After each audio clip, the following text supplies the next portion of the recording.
하나님께서 우리에게 주시는 생명의 말씀은 욥기 6장 11절에서부터 13절까지의 말씀입니다. 구약성경 766쪽에 있는 욥기 6장 11절에서부터 13절까지의 말씀입니다.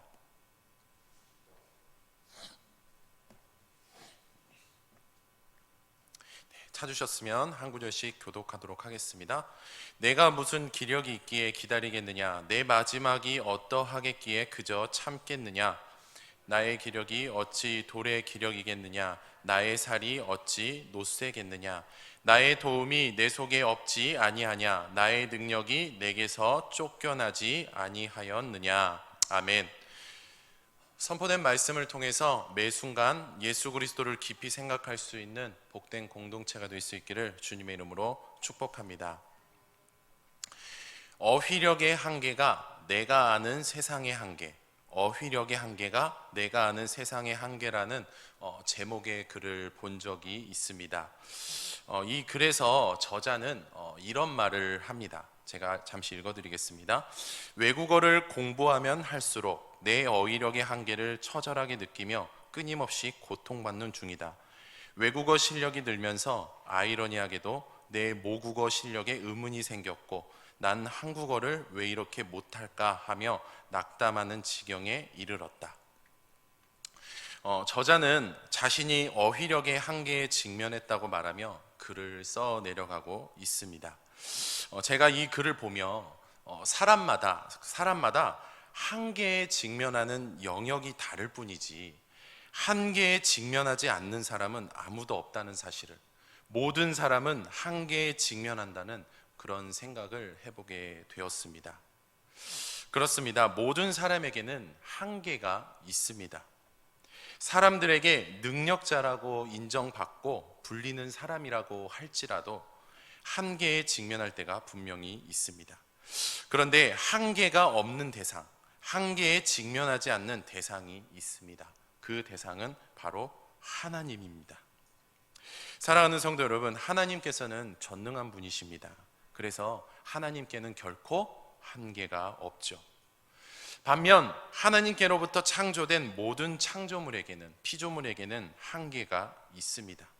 그렇다는 것은 오늘날 우리 모두에게는 분명한 한계가 있다라는 것이죠. 지금으로부터 22년 전인 2001년 3월 서울 서대문구 홍제동 다세대 주택에서 화재 사건이 일어났었습니다. 당시 소방관들이 최선을 다해 주민들을 피신시켰고 구조하기에 힘썼죠. 안에 있던 사람을 모두 구조했습니다. 그리고 그곳을 빠져나가게 되었죠. 그런데 어떤 한 아주머니가 소방관들에게 자기 아들이 아직 건물에 있다고 말하는 겁니다.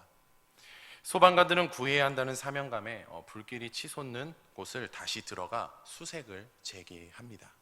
하지만 이 아주머니의 아들을 찾지는 못했죠. 더 이상 수색을 하는 것이 무리여서 소방관들이 어쩔 수 없이 밖으로 나오게 됩니다. 그런데 이 아주머니가 이렇게 말하는 겁니다. 우리 아들은요, 왜 그냥 나와요? 사람이 있는데 왜 그냥 나오냐고요? 당시 소방관들은 지쳐 있었습니다. 하지만 구해야 한다는 사명감이 있었기에 불타오르는 곳을 들어가서 수색을 재개하죠. 그러던 도중 갑자기 건물이 무너지고 소방관 9명이 매몰됩니다. 다른 소방관들이 매몰된 9명의 소방관을 살리기 위해 구조하기에 힘썼습니다. 최선을 다했죠. 하지만 역부족이었습니다. 결국 6명의 소방관이 순직하고 말죠. 당시 매몰된 소방관을 구조하지 못했던 것은 소방관들의 잘못이 아니라 소방관들이 가진 한계였다라는 것입니다. 최선을 다했지만 한계에 직면한 소방관들의 모습처럼 우리도 살다 보면 한계에 직면할 때가 있습니다. 한계가 찾아올 때도 있죠. 한계는 인생이라는 커다란 틀 안에 있는 요소 중 하나입니다. 그래서 한계를 빼놓고서는 결코 인생을 논할 수 없습니다. 그렇기에 우리는 살면서 한계에 직면할 때도 있고 한계가 찾아올 때도 있다는 사실을 인정할 수밖에 없습니다. 예전에 누군가가 이런 말을 하는 것을 들은 적이 있습니다. 한계는 돌파하라고 있는 겁니다. 한계는 뭐 하라고 있는 거라고요? 돌파하라고 있는 겁니다. 참으로 귀한 말입니다. 또 이 말은 우리가 말씀대로 살아내기 위한 하나의 정신이 되기도 하고 신앙생활의 정답이기도 하죠. 그러나 한계를 직면했던 순간과 한계가 찾아왔던 순간을 생각해 보시면 아시겠지만 한계를 돌파한다는 것이 이상적이라고 생각될 때가 있습니다. 이렇게 사는 것이 정말로 가능할까? 라고 생각하면서 말이죠. 그러나 한계 돌파를 이상적으로 생각하는 것은 결코 잘못된 것이 아닙니다. 또 한계를 돌파하지 못하는 것도 잘못된 것이 아니죠. 왜냐하면 우리는 연약하기 때문입니다. 사랑하는 성도 여러분, 이 세상에서 강한 사람으로 여겨지는 대상이 있습니다. 누굴까요? 그 대상은 바로 엄마입니다. 그렇지 않습니까? 모든 영역에서, 모든 면에서 엄마의 영향력은 상당하죠. 아마 길게 말씀드리지 않아도 공감이 되시리라 생각됩니다. 그런데 저는 엄마만큼의 강한 대상이 또 이 세상에 있다고 생각합니다. 저는 그 대상을 그리스도인이라고 생각합니다.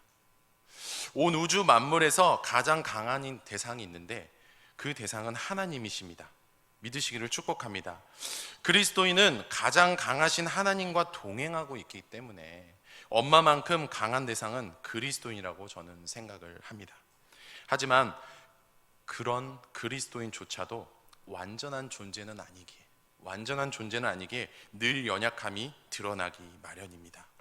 오늘 본문을 보시면 신앙적으로 굉장히 강한 사람으로 여겨졌던 욥, 그 욥의 연약함이 드러나고 있는 장면을 보게 됩니다. 욥은 하나님의 분명한 계획 가운데 있었던 사람 중 한 명이었습니다. 그런데 욥을 향한 하나님의 계획 한편에는 극심한 고난, 어려움을 겪는 부분도 포함되어 있었습니다. 그래서 욥은 결국 극심한 고난, 어려움에 직면하게 되죠. 그러던 어느 날 극심한 고난, 어려움을 겪고 있는 욥에게 아무런 의미 없는 말이 들려지게 됩니다. 어떤 말이 들려졌을까요? 욥의 세 친구 중 한 명인 엘리바스가 고난, 어려움을 겪는 욥에게 이런 말을 합니다. 너가 고난, 어려움을 겪고 있는 것은 하나님께 죄를 지었기 때문이야. 지은 죄 때문에 징계를 받았기 때문이야. 엘리바스의 이 말은 욥에게 아무런 의미가 없었습니다. 왜냐하면 욥은 자신이 고난, 어려움을 겪고 있는 것은 하나님께 죄를 지어서가 아니라는 사실을, 또 지은 죄로 인해 하나님께로부터 징계를 받아서가 아니라는 사실을 분명히 알았기 때문입니다. 그래서 욥을 향한 엘리바스의 이 말이 아무런 의미가 없었죠. 안 그래도 모든 것을 다 잃었는데 친구라는 놈은 무의미한 말만 늘어놓고, 이 말을 들었던 욥은 어땠을까요? 10년 전 아버지께서 의료사고로 인해 혼수 상태로 계셨습니다. 그래서 여러모로 가족들이 마음의 준비와 보내드릴 준비를 하고 있었죠. 마음이 너무나 어려웠습니다. 기도를 하려고 해도 기도에 집중하지 못하고 한숨만 나오곤 했죠. 병원에 있는 어느 날 어떤 분에게 전화가 왔습니다. 저에게 이런 말씀을 하시더라고요. 전도사님, 기도를 하지 않아서 그렇게 된 거예요. 지금부터 기도 열심히 하면 하나님께서 살려주실 거예요. 기도를 하지 않아서 아버지가 이렇게 되신 거다? 기도를 하지 않아서 이런 상황이 온 거다? 이분의 말은 저에게 아무런 의미 없는 말이었죠. 이 말을 들은 저에게 답답함이 더해지고 계속 한숨만 나왔습니다. 힘이 빠졌죠. 그런데 욥도 아마 마찬가지였을 것입니다. 안 그래도 힘든데 무의미한 말을 듣고서 더욱 힘들고 힘이 빠질 수밖에 없었을 것입니다. 답답함이 더해졌고 한숨만 나왔을 것입니다. 이때 욥이 이런 말을 합니다. 11절의 말씀입니다. 봉독해 드립니다.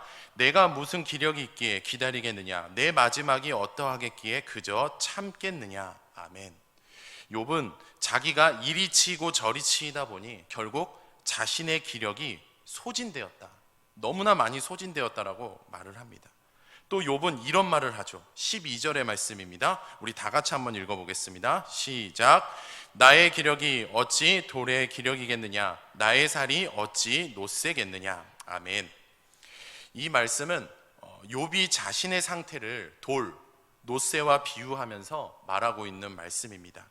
여기서 돌과 노쇠는 단단하고 쇠하지 않는다는 것을 상징합니다.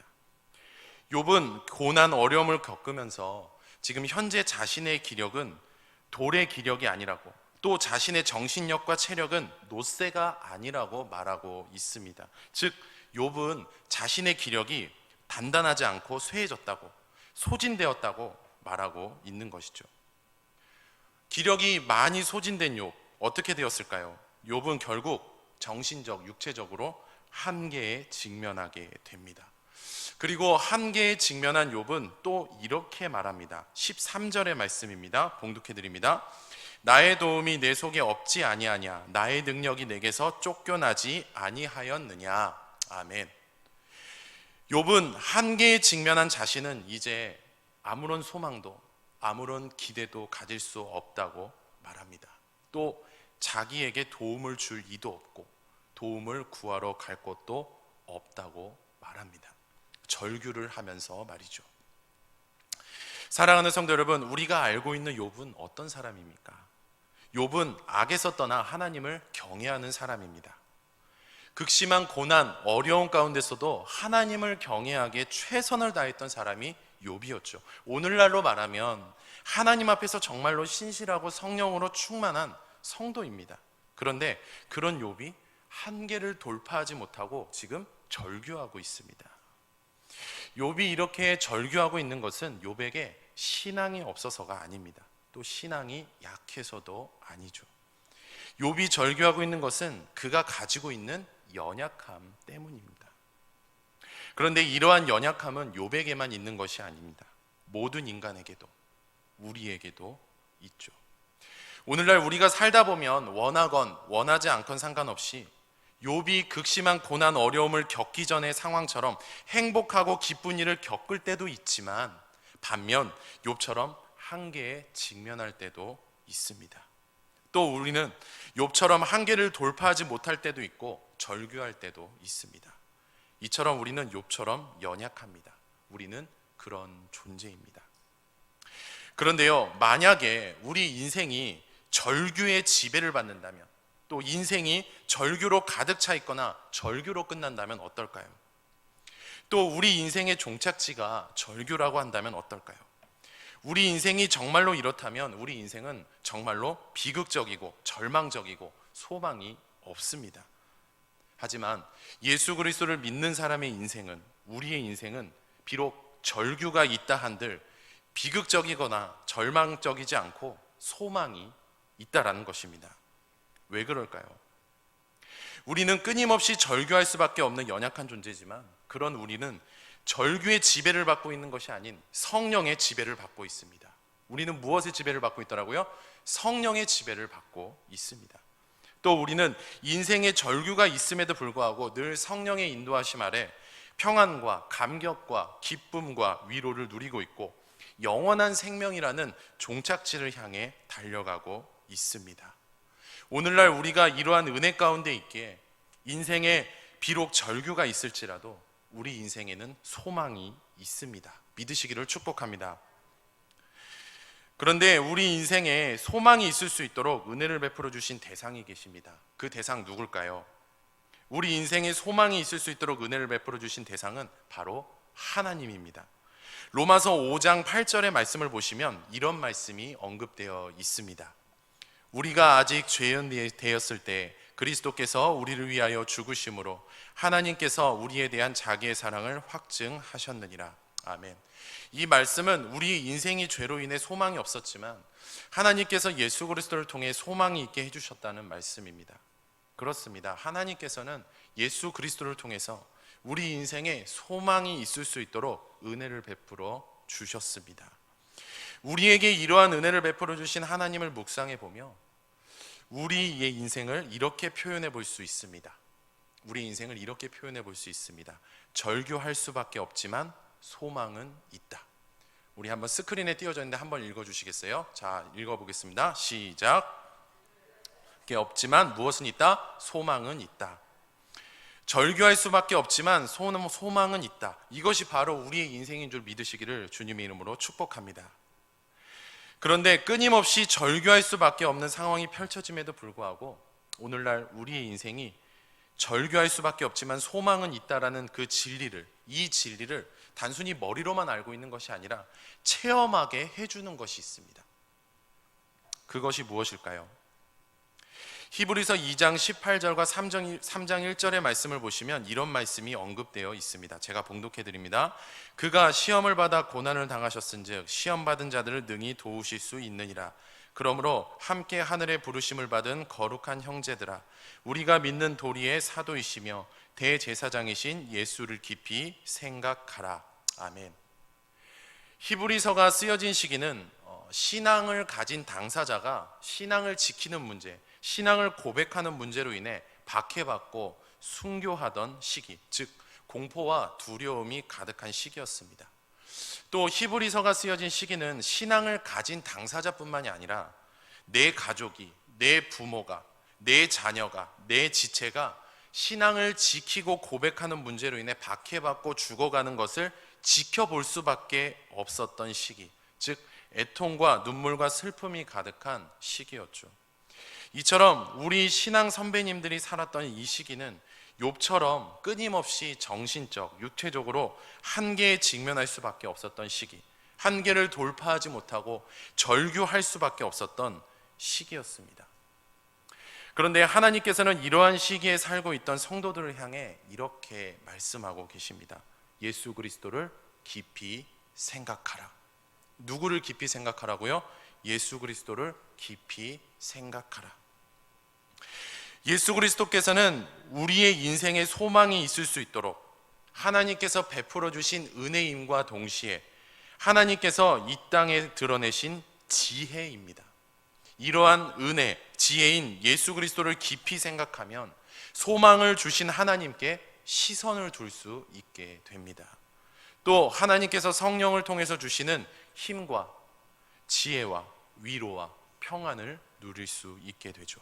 즉 예수 그리스도를 깊이 생각하면 절규할 수밖에 없지만 소망은 있다라는 진리를 체험할 수 있습니다. 우리 신앙의 선배님들은 그럼에도 불구하고 예수 그리스도를 깊이 생각하기에 힘썼습니다. 그 결과 공포와 두려움에 그리고 애통과 슬픔, 눈물에 직면했던 그 시기에 절규할 수밖에 없지만 소망은 있다라는 진리를 체험했다라는 것이죠. 사랑하는 성도 여러분, 지금 말씀을 들으시면서 우리 신앙의 선배님들처럼 절규할 수밖에 없지만 소망은 있다라는 그 진리를 체험했으면 하는 바람이 우리 모두에게 있을 것입니다. 그렇다면 신앙의 선배님들처럼 그럼에도 불구하고 예수 그리스도를 깊이 생각할 수 있는 우리가 될 수 있기를 주님의 이름으로 축복합니다. 그런데 오늘날 우리에게 있어서 예수 그리스도를 깊이 생각한다는 것은 무엇을 의미할까요? 예수 그리스도를 깊이 생각한다는 것은 하나님과의 사귐과 친밀함을 위해 힘쓴다는 것을 의미합니다. 하나님과의 사귐과 친밀함을 위해 힘쓴다는 것, 하나님과 교제하기에 힘쓴다는 것을 의미합니다. 성경을 보면 하나님과의 사귐, 친밀함과 관련된 말씀이 언급되어 있는데요. 이 말씀은 요한일서 1장 1절, 2절, 3절에 언급되어 있습니다. 제가 봉독해 드립니다. 태초부터 있는 생명의 말씀에 관하여는 우리가 들은 바요, 눈으로 본 바요, 자세히 보고 우리의 손으로 만진 바라. 이 생명이 나타낸 바 된지라. 이 영원한 생명을 우리가 보았고 증언하여 너희에게 전하노니 이는 아버지와 함께 계시다가 우리에게 나타내신 바 된 이시니라. 우리가 보고 들은 바를 너희에게도 전함은 너희로 우리와 사귐이 있게 하려 함이니 우리의 사귐은 아버지와 그의 아들 예수 그리스도와 더불어 누림이라. 아멘. 이 말씀은 하나님과의 사귐, 친밀함이, 하나님과의 교제가 생명의 말씀으로부터 비롯된다는 말씀입니다. 하나님께서 이 말씀을 통해서 우리에게 말씀하시고자 하는 것 중 하나는 오늘날 하나님과의 사귐, 친밀함은, 교제는 생명의 말씀을 묵상하는 사건을 통해서 일어난다는 것입니다. 얼마 전 유튜브를 보다가 와, 이런 것도 있네 라고 반응했던 컨텐츠 하나를 발견하게 되었습니다. 이 컨텐츠는 바로 시편 1편부터 150편까지 전권을 읽어주는 컨텐츠였습니다. 누군가가 시편 정권을 녹음해서 그것을 동영상으로 만들어 올린 것이죠. 들어봤는데 시편을 묵상하기에 너무 수월하고 도움이 많이 됩니다. 컨텐츠를 홍보하는 것 아니고요. 오해하지 마시고 유튜브에 시편 전체 낭독이라고 검색해 보시면 이 시편 정권을 읽어주는 컨텐츠가 뜹니다. 제가 이 컨텐츠를 들으면서 이런 깨달음과 생각을 갖게 되었습니다. 마음만 있으면 언제든 말씀에 가까이 할 수 있구나 라는 것을 제가 깨닫게 되었고 생각을 하게 되었습니다. 그렇습니다. 말씀은요, 마음만 있으면 언제든 가까이 할 수 있습니다. 그러나 이 마음은 내가 먼저 품을 수 있는 마음이 아닌, 또 내가 먼저 품는 그런 마음도 아닌, 하나님께서 성령을 통해서 품을 수 있게 해주시는 그런 마음이 되어야 합니다. 하나님께서 성령을 통해서 마음을 품을 수 있는 은혜를 베풀어 주실 때 우리는 언제든 말씀에 가까이 할 수 있습니다. 그래서 우리는 우리에게 마음을 품게 해주시는 성령의 역사가 늘 우리에게 있을 수 있도록 늘 기도해야 하는 것이죠. 성령을 통해서 주시는 그 마음을 갖고 말씀을 가까이 하기에 힘쓰면 하나님과의 사귐, 친밀함이 일어나는 신비적인 역사가 펼쳐지게 됩니다. 즉 말씀에 가까이 하기에 힘쓰면 예수 그리스도를 깊이 생각할 수 있게 됩니다. 말씀을 맺겠습니다. 우리는 살면서 욥처럼 한계에 직면할 수도 있을 것입니다.